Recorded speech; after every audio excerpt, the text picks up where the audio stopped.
Plus de 40 000 tonnes de maïs et d'oignons bulles, plus de 180 000 tonnes de tomates. Les prévisions pour la campagne de production de la saison sèche 2013-2014 sont à la hauteur des ambitions pour la sécurité alimentaire au Burkina, à Komsoulga, où les acteurs du monde agricole et du monde alimentaire se sont retrouvés pour le lancement de cette campagne hier.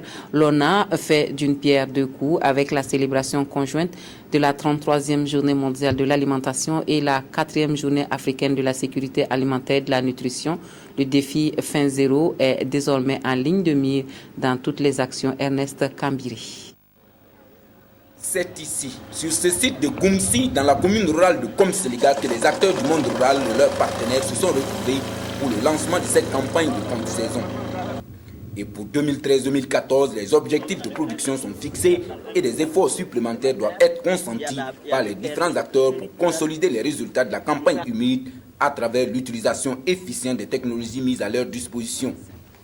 L'objectif de la campagne sèche que nous venons de lancer tout de suite, c'est une production d'environ 40 000 tonnes de maïs, essentiellement Bondofa, mais aussi des objectifs affichés pour un certain nombre de spéculations, notamment l'oignon bulbe, où nous avons vraiment des ambitions d'environ 400 000 tonnes, et des tubercules, notamment la patate et autres souches. Le gouvernement, en tout cas, jouera sa partition dans les différents appuis pour faire en sorte que la sécurité alimentaire soit une réalité. Pour atteindre ces objectifs de production, le gouvernement s'engage à apporter aux producteurs des appuis aussi bien en semences, en engrais qu'en aménagement de périmètres irrigués, sans oublier les équipements et matériels agricoles à prix subventionné.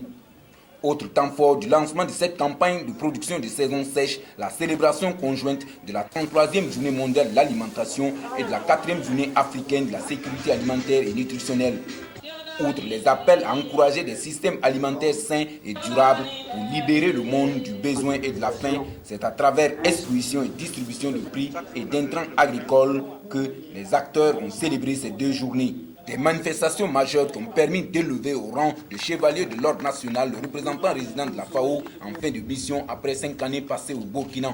C'est la FAO dans son ensemble qui a été honorée par cette décoration. C'est toute mon équipe, c'est tout le personnel partenaire sans exception, mais c'est aussi les producteurs. Donc pour moi c'est une grande fierté, c'est un honneur et je crois que je pars pour revenir.